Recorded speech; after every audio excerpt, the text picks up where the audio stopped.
hearts don't fit. Even if we love so hard, we know there's no coming back. And I don't. Part 1. Who the fuck did I marry? No, seriously, part 1. Who the fuck did I marry? I am trying to be a little bit less psycho on TikTok because obviously I had my little meltdown the other day and that was probably like enough for this week. But when I opened my phone today to a million texts from all my friends of this TikTok that Clinton Kane had posted saying, what did he say? He said like, when I've been over the relationship for 2 years and she just can't stop yapping about it, which first of all, hilarious. Like, no shit, I can't stop yapping, but the nerve. Now, obviously we broke up 2 years ago, okay? And that was a very, very different time in my life. I was, first of all, unmedicated, okay? And that is a very, very important factor in this story because I get so many comments that are like, Brooke, what on earth were you going through? And I agree. I really don't know. That was a different girl. I was bamboozled. Now, I get a lot of comments about his appearance and the way he shakes, okay? And those are two things that I'm gonna leave off limits for my story time because I feel like that's low-hanging fruit and it's obvious it doesn't even need to be addressed. Believe it or not, that was not even really the problem. The fact of the matter is I ended up in a relationship with this man because I was a fan, honestly. I knew of him because of his music. I loved his song Chicken Tendies or whatever. Tana and I would literally blast it on a loop at our old house and like we were obsessed with it, okay? So randomly one day I get a DM from this artist. It's Clinton Kane. And I remember telling Tana like, oh my God, like how funny, he just messaged me. And he starts just like asking me questions, whatever. And he asks if I want to go to dinner. And I'm like, I'm looking at his profile and I don't know if I want to go to dinner, okay? But I'm replying anyway, and he asks, he's like, what about tomorrow? I'll fly you to Vegas. I go, what the fuck? I didn't know he lived in Vegas. So I say no, and that's the end of that. Okay, part 2, who the fuck did I marry? Like I said, he lived in Vegas, so I obviously was not gonna go to dinner with him because he's a stranger, okay? But he persisted, all right? Of course, of the next few months, he would slide up on all my stories, message me constantly. Some would call him obsessed, honestly. But what am I gonna do? I'm not gonna fly to meet a stranger, okay? But one day, I get a DM where he says, hey, I have a show tomorrow in LA, like, would you wanna come? And again, I loved his music, so I was like, absolutely, I will definitely come because it's like, that's so much less pressure. I don't wanna go to dinner with this man. Like I said, I saw his profile, but I wanna see the show. So I ask Bibi to come with me and we get ready to go, okay? Remember so specifically the outfit that I wore because again, this guy has been messaging me so much online that I'm like, I know he like loves me. So I wore the ugliest outfit you could find. Like Bibi knows, I said it to her. I was like, I just want like to look as unattractive like to him as possible because I just don't want that to be the vibes. All right. She and I go to dinner and we go to the show. It's amazing. Okay. He was amazing. I don't know what's happened since then, but he was slaying at the time. After the show, we go upstairs. I think he was at like El Rey Theater or something. And everybody's like mingling. A few of my friends were there. I remember Max and Cover were there. Markel was there. One of my best friends, Justin Horowitz, was there. Like I was like mingling with friends and he like came over to me and started talking to me, whatever. And we like hit it off. And I'm gonna tell you guys something that you might not believe, but he looked really good, honestly. He was way taller than I thought and he had a really cool outfit on. And I was like, you know what? He's not as bad as I thought he was, okay? So we end the night, I go home, nothing happens, and he texts me after the show and he's like, would you wanna come back tomorrow? And I had an amazing time. I like loved the show, so I was like, you know what? I'll go back. Amari also loved his music, so I texted Amari and I was like, would you wanna come? Would you wanna come with me to see Clinton Kane tomorrow? And whatever. I bring Amari the next day, okay? Same show. We do the same thing after, and then Amari and I go back on his bus, okay? And honestly, we had such a good time. Like, we're like cracking up on the bus. We're with a bunch of friends. Amari's having the best time. I'm having the best time. He's funny. He's cool. He's like charismatic. I'm like, you know what? Like, maybe he's not that bad, okay?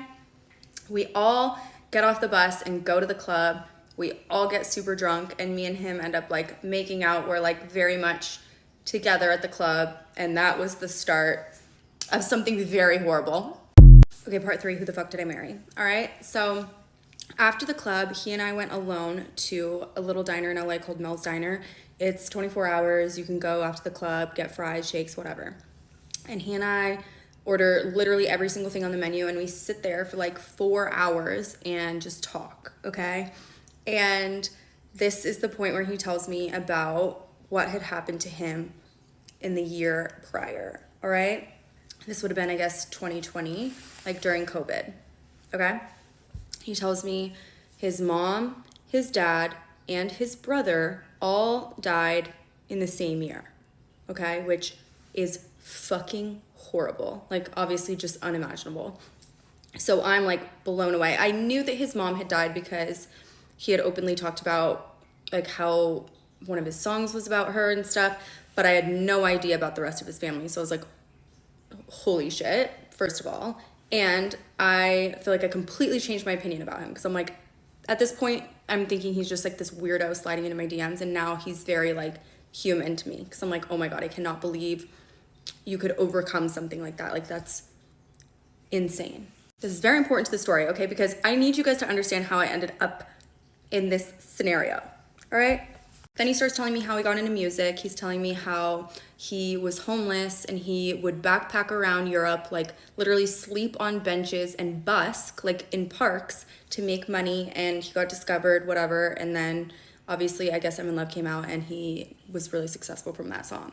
But I'm just looking at this guy like, I have never met anybody like you. Because first of all, I could never be touring a year after like that kind of extreme tragedy, first of all. Second of all, you would never catch me dead sleeping on a bench on purpose. So I was like, this guy's really like special. Okay, part 4, who the fuck did I marry? Okay, so we had this whole night at this diner. We talked forever, and I got to know a lot about him, okay? He told me all about how he had grown up in Australia, in Perth, Australia. He talked about how he grew up like super wealthy in like an 8-bedroom house on the beach in Australia. His mom was a pastor. He said she was a pastor at Hillsong United, which is like one of the biggest churches, I guess, in Australia. I don't know. He studied medicine, which I loved because I was like technically pre-med when I was in college also. I didn't graduate, but it doesn't matter. So I was like, oh my God, we have that in common. Like, this is like a really well-rounded, like amazing guy, okay? And like I said, he doesn't live in LA. So the next night he calls me and he's like, listen, I have a date planned for us. I'm picking you up at 8, whatever. And he does, okay? We go on this date. It's like a beautiful restaurant, whatever. We have the best time. We talk forever. We go to the beach, yada, yada. I go home. And the next day he calls me and he says, I am so sorry and I'm so afraid to tell you, but I just got on set for my music video and I tested positive for COVID. Obviously, I had just like had this whole extravagant date with him the night before. I would 100% have COVID. We were like making out on the beach the whole night, which is like traumatizing but true. Okay, so I'm like, this man gave me COVID. And he's like, there's nothing I can do. I'm so sorry, but like, obviously we both have it. So I'm quarantining at the one hotel if you want to come and stay with me. So I was like, I mean, like, fuck, like I have COVID now. I have 2 roommates. Like, guess I gotta go. I don't know. Again, unmedicated. I show up to the hotel, okay? And I move in with the man. Part 5, who the fuck did I marry, okay? So I'm at the one hotel, one of the most beautiful hotels in all of Los Angeles, okay? It's like several $1,000s a night for like a nice room. So I'm living the life. We're ordering room service every night. We're just having so much fun. And I'm like, you know what? Maybe I date this guy. Keep in mind, we are not separating, so I have no opportunity to view his online presence, all right? Because that is another really important factor to the story, because had I seen the shaking that was occurring, I might have thought differently. Okay? But he's in person, he's really normal, he's charismatic, he's Australian, he's a beautiful musician, he's singing to me and playing guitar every night. I'm like, you know what? I'm falling for him, okay? I know, but you asked. As more time passes, we eventually move to like an Airbnb in Marina Del Rey because he wanted to be by the beach. And so we go over there. And this man is not allowing me to go home, okay? This was the first major red flag. Like if I had a morning where I was like, okay, like I want to go home and like get new clothes and shower and like just be a human and be alone for a second, he would immediately like shut down. Like, why don't you want to be with me? Why would you want to go home? Can I come with you? Like just very strange. And I did not like that. A normal person would have seen this as like a big major like no in a relationship, okay? But I am not a normal person. So I was like, if he wants to be with me all the time, he is obsessed with me, of course. You know what I mean? So unfortunately, I believed it was a good thing at the time, all right? And I had a bunch of people in my ear. I had like mutual friends. Like Zach Sang was a really important one too, okay? We were all hanging out together all the time. And when Clinton like maybe wasn't around, I would have these people in my ear like, Brooke, if you do not date this man, you are so stupid. Like, first of all, he's gonna be huge. He's so talented. He's so special. He has like the most amazing story. Like, you have to date him, okay? And one thing about me is I'm easily influenced. So I start dating the man. Part 6, who the fuck did I marry? Okay, we are now in a committed relationship, all right? And one thing about Clinton is he loved to go on a trip, all right? He wanted to get me as far away from everybody else as possible. So this time it was Joshua Tree. He's like, let's go to Joshua Tree. Let's just spend the weekend. It'll be so relaxing, amazing, whatever, we can work. Great. On the way there, we get pulled over. In his car, he drove a Model X at the time. And when the cop asked for license and registration, he gave his license, his Australian license, and he gave the registration to the car, which was not his car. So I thought that was strange. And then the cop is like reciting his information back to him, and he says, you were born in 1999. And I am under the impression that my boyfriend is a year younger than me, okay? And this would make him like 4 years younger than me. I'm like, that's really strange. But we keep going and I ask him about it and he's like, oh, like that's a fake ID. I got it mixed up. We got lucky. And I'm in my head like, that doesn't happen, but whatever. Also, who has a fake ID to appear younger? Anyway, we go to Joshua Tree and we have this whole little trip, whatever. We're barbecuing and hot tubbing and having this whole little couples vacation, okay? And everything is going perfect until the nighttime, all right? And this is when we had our first major blowout fight, all right?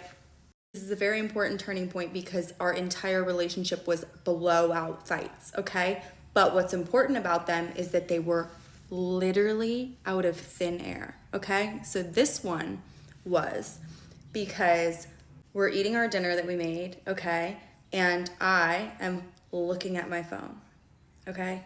Keep in mind, I'm not at a family dinner. We are on a couples retreat where we have spent every single second together for the past 48 hours. Why would I not be allowed to look at my phone? This is when he proceeded to tell me it's a major trigger of his for someone to not pay 100% attention to him at dinner time because that's what his mom used to do to him, all right? And his mom was very neglectful. He had a horrible relationship with her and it was really traumatic. Obviously, everything is unresolved since she has died. And so anything that reminds him of his mother is a no, okay? And he went insane. I tell you, I have never seen a man like just pout and throw like a literal tantrum this way. I was like, how do I undo? I cannot be in a relationship with this man. Part 7, you guys. He said she can't stop yapping. I'm like, I will show you yapping, okay? So we just had our first major blowout fight, all right? And this is when I first found out like how he behaves in an argument, which was like a child. Like literally you could not talk any sense into him. It was so irrational, and it was just like you could not get through to him. There was no like compromise. It was like you just had to apologize, even though he was so unbelievably wrong every single time. Oh my God, it was infuriating. And the overwhelming common theme of all of our arguments was that I was worsening his trauma, and he can't believe that I'm so insensitive to everything that he has been through. I remind him so much of his mother, who was so horrible to him, and I should be way more sensitive to everything that he is going through. And of course, I'm like, I get that. You know what I mean? Like, the man lost 3 family members in 1 year. I'm like, he is going through a lot, so I have to give him like a little bit of grace. But it became a situation where I felt like I was like mothering this man, and like if I did anything wrong, or if I like literally split my attention for even 1 second, he went ballistic because he was like a little infant baby child. I want to be sensitive to his situation, but it was like way too much for me to handle, because I'm already, you guys know, I'm emotionally unstable, okay? And I have no business fixing whatever was like seriously very wrong with him. I would go out with my friends. Like I remember one night I was at dinner with Tana, and he's blowing me up, like literally sending me novels about how he drank an entire 5th of vodka. He's gonna drive. I need to get to him right now, or he's gonna do crazy things. Like it was just so manipulative, and I just like, I was not equipped. Part 8, I think. I am honestly not sure. I'm just trying not to spare you any details. So I'm in my relationship with my little baby man child, and he still lives in Vegas, okay? So we are technically in a long distance relationship, but we never separate. So either I'm in Vegas staying with him, or he is living with me. Or we'd get like an Airbnb in Marina Del Rey, whatever, it doesn't matter. We are never separating. And at this time, his album was about to come out, okay? So like he was doing the whole rollout. He was like really getting in the zone, and I was just constantly there for like all the work that he was doing. And this album was special because it was this first piece of work that he was putting out since everything had happened and since everyone had died, okay? And the whole album was about that, of course. And as a part of his little press tour, he went on the Zach Sang show, okay? If you are not familiar, Zach Sang is an interviewer. He does like huge celebrity interviews, and he gets really deep and talks about like life and music and everything. Zach is also one of his best friends. So Zach like knows his story very well, and he does the interview accordingly, okay? He's asking like all the questions about his mom, about the funerals, about his brother, about his dad, everything. And he's answering, obviously. And he's talking about how he had to attend the funerals during COVID, and he had to do it via Zoom because of like everything that was going on. And he is really just going in this interview in his Australian accent. And the interview comes out. I was staying with him at an Airbnb at the time, and I posted a TikTok with him in it, okay?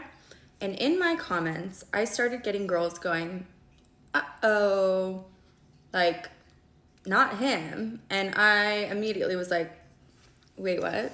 And I have a girl tell me like, oh, by the way, he cheated on his ex-girlfriend with literally 15 girls. And before this, he had told me that his ex, who I Guess I'm in Love is about, by the way, one of the most beautiful songs ever. People use it as their wedding song. It's like, I mean, it's his biggest song. He told me that the girl that was about had cheated on him, okay? So this was news to me. And I asked him about it. I'm like, did you cheat on her? And like, it was the most nonchalant thing in the world. He was like, well, yeah. I'm like, excuse me? Part 9, I'm having so much fun, okay? So we just found out that he cheated on his ex-girlfriend, who I Guess I'm in Love is about, okay? Beautiful love song.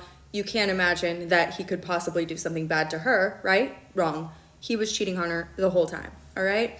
And what I realized when I really looked into it is I was one of the girls, because like I said, he has been messaging me constantly for the last year, like literally sliding up on every single story I post, trying to fly me out. When he tried to fly me out to dinner that time, they were actively in a relationship. So I'm sick because first of all, I feel like I somehow had like a part in it, and I felt disgusting about that. And just the fact that like I could never have imagined that he was like capable of doing something like that because of how like romantic he was and like what a love bomber he was. I was like, I what on earth do you mean?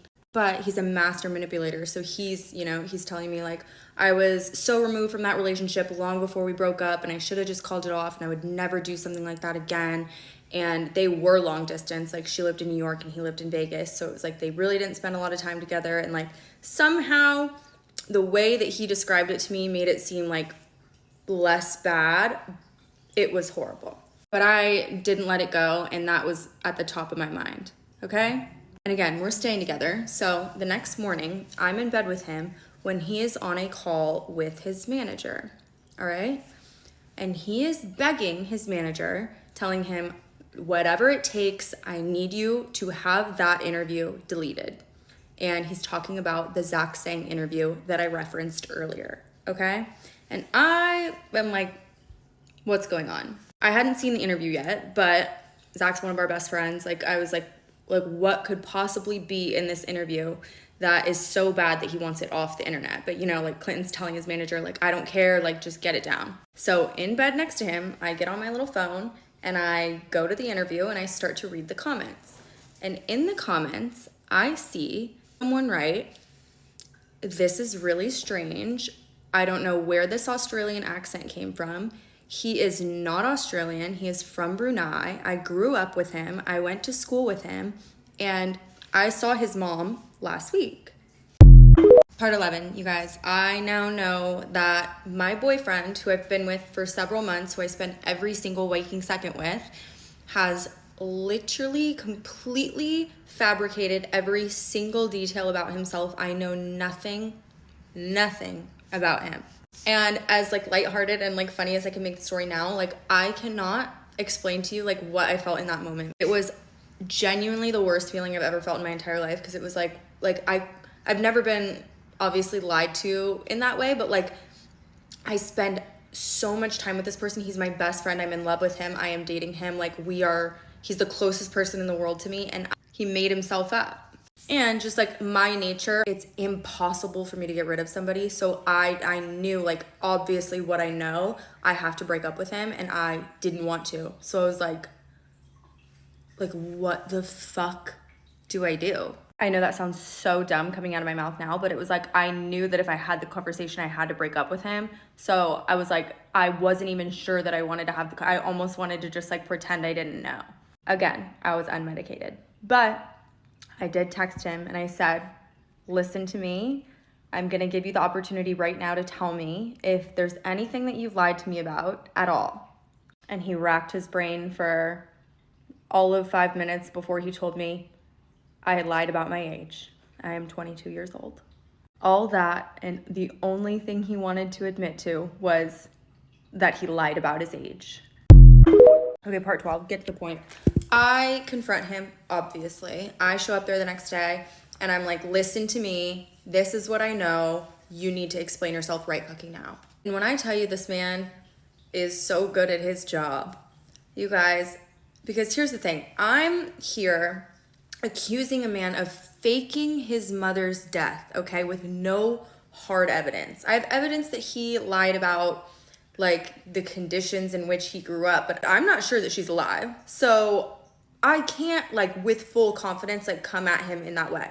So I'm kind of hoping that he just like confesses, and he doesn't. He made me feel so fucking horrible for ever possibly accusing him of lying about something like that, because who would ever lie about something like that? And I felt so disgusting and so guilty, and I literally could not, I thought I was going crazy. And here's the thing. I grew up very poor, and obviously I had like drug addict parents and stuff, and like he knows that, and I've told him a lot about that. So it was like weird to me that he would lie about, like pretend to have grown up super rich. But I also know that like some people are like ashamed of the way that they grew up and stuff. So it's like, how am I really, I don't know why I'm making excuses for him right now. Like, why the fuck are you lying about how you grew up? Literally, why? For who? But I admit my fault. I stayed with him, okay? I stayed with him, and I know I was wrong. I don't know what I was thinking. Looking back on it now, I'm like, are you literally kidding? But I stayed with the man. But I still had my doubts, okay? Now, all of a sudden, I'm watching him differently. Every single thing that he says, I just assume is a lie. And we're fighting constantly about everything. I remember one night he literally started hysterically sobbing because I said, as a joke, that Kid Rock was hot.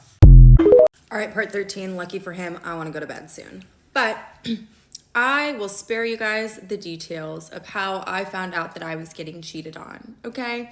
But boy, was I. Y'all have seen him. Like, was I wrong to think I didn't really have to worry about that? It's truly amazing what he was able to accomplish. But he was, in fact, cheating on me with so many people. Like, literally, and like I said, we spent every single second together. So if I, like, matched up the timelines, it would be like we were, like, laying in bed watching Bridgerton, and he'd be, like, sending a dick pic to somebody else. So that was something. And that is ultimately why we did break up. But what's interesting about that is we broke up because I accused him of cheating, and he couldn't believe I would ever have the nerve. He was fully cheating on me. Like, but can you believe that? Like, he broke up with me. Like, how embarrassing is that? I shouldn't even tell you that. But you guys know that story. I was a wreck. Did not handle that well. I was not doing well. It was a really, really rough time. All right, but it was only then that I had the confidence to bring the mom thing back up again. So we're on the phone, and I'm hysterically sobbing, and I'm asking him, how could you do this, blah, blah, blah. Do you need to be institutionalized, etc. And I ask him, also, why did you fake the death of your family? And of course, he denies it, and I then tell him, I've been talking to your mother. I had not been talking to his mother, but that got him. He finally admitted that he did, in fact, fake the death of his mom and his brother. His dad is dead. Not that that's a good thing, but there's 1 out of 3 that are dead. The rest are still kicking. So I guess it's like a positive. If you think about all his songs about how he like just wishes he could talk to his mom one more time, it's like, call her. Anyway, it has now been 2 years since we've broken up, and he had the nerve to post a TikTok today saying that I cannot let it go. And I just want to go on record and say, no fucking shit. Apparently his new song comes out on Friday, and the man will do anything to get a stream. So honestly, you guys, do him a service. He needs money for therapy. And if you take nothing else away from this story, just know that treating underlying mental health conditions is very important, because had I known what was wrong with me, I would have never gone near that man to begin with. Because a lot of people ask me, like, well, did his accent ever, like, go in and out? Like, did you ever notice that he, like, didn't have an accent? And truthfully, he never, almost never had the accent with only me, okay? Like, he would turn it on when my friends were around or when we're at dinner with people or whatever, and I was like, okay, slay. But, like, you know, he's a performance artist, but I didn't really think that much of it because, obviously, like, I'm American, and I just figured, like, he was, like, mirroring me. Sometimes if I felt like he was really being irrational, I would record our arguments because I'd like to show them to him the next day. He knew I did this, by the way. This is not illegal. And you can, there's just nothing Australian about him. I'll let you be the judge. It's uncomfortable. You can say it to fucking anyone else. You can go with Tana and say it. When I'm in that room, you don't.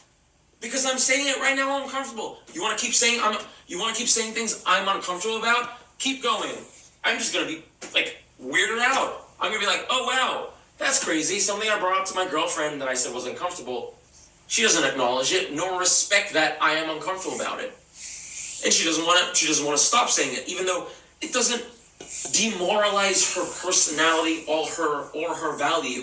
You literally don't even know what that means. It doesn't demoralize your personality. What are you even talking? What are you talking about? Here we go. Turn off.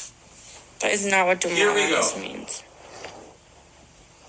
Alright guys, I don't know how much more I want to talk about it. I mean, your videos are cracking me up, but I don't want to venture into like tacky territory. However, we do of course have to address the statement that Clinton put out because it is so funny. I would like to take it piece by piece, okay? Starting with Clinton Kane and Brooke Schofield had a brief 3-month relationship over 2 years ago. To which I reply, why on earth would I want people to think I dated you longer than I did? Next, we have Brooke's recent comments regarding Clinton are untrue. No, they're fucking not. Right, this part is like one of my favorite elements of the story, which is like the random side quest he decided to go on when people started finding things out, where he made up an imaginary new woman who was a mother figure to him who was actually the one who had died, okay? The rep says that the mother he referred to in the interview with Sang was actually a very special mother-like figure in his teenage years who sadly passed, not his biological mother as was assumed, which, what do you mean was assumed? Like, girl. Clinton genuinely felt like he had lost an irreplaceable mother figure, okay? This might hold up for the Zach Sang interview, but I was his girlfriend, okay? I was getting stories from like the time he was born to the present, okay? With names, all right? Which is how I looked his little mom up to begin with, okay? There was one mom, all right? It's the same mom I heard about every single day, and that is the one he killed off, and that is the one who is chilling in Brunei. And this is not even the most concerning part of the statement, okay? Now, I want to talk about the part of the statement that really got my little feet kicking, okay? It reads, the public rehashing of these details is only an attempt to bring attention and focus on Brooke's podcast at the expense of tearing down another former boyfriend, a tactic that she has become known for. But if they had done any research at all, they would know that the canceled podcast listeners have known this lore all along, okay? I brought this to my TikTok audience for one reason and one reason only, okay? It is because that man called me a yapper. I mean this in the most humble way possible, truly. Like I really, truly do. Canceled amasses more listeners in one singular week than Clinton Kane has in an entire year. I'm sorry. This article was published in Rolling Stone, okay? Rolling Stone, who actually reached out to me in 2023, all right? Several times. We were already publishing a story on Clinton, okay? It was already a thing. People knew about it, okay? Ultimately, I decided I wanted no involvement. As you can see here, I feared for his mental health, okay? I didn't want anything to do with that because I couldn't do it in good conscience. They even offered to let me do it anonymously, and I ghosted them, okay? So please, Clinton's publicist, if you exist and if you are listening, please help that man. I have nothing to gain. I'm embarrassing myself. Okay, so if you guys saw the video and the song that came out last night, which honest to God, hope you didn't, it is directed and edited by his ex-girlfriend who came before me, okay? So I referenced her in my original story time. Her name is Mia. She is a fucking angel, and she's a victim as well. Apparently, somewhere along the way, they worked out some sort of friendship, and she, I don't know, edited and directed the video. That's none of my business, okay? I have not a bad word to say about her. She is literally like, she was such a saint to me during my breakup. But what I did find out during that time was that he killed his mom off while they were actively dating. So like actually physically called her, his girlfriend, on the phone and said, me mom just died. Me mom just died. And she flew across the country and stayed with him for months while he grieved. A woman who is alive. She literally sat there, stayed by his side for months while he literally like sobbed his eyes out, mourned a woman that he just decided to kill off one day. I had to tell her a year later that woman, like she's alive. She's fully alive.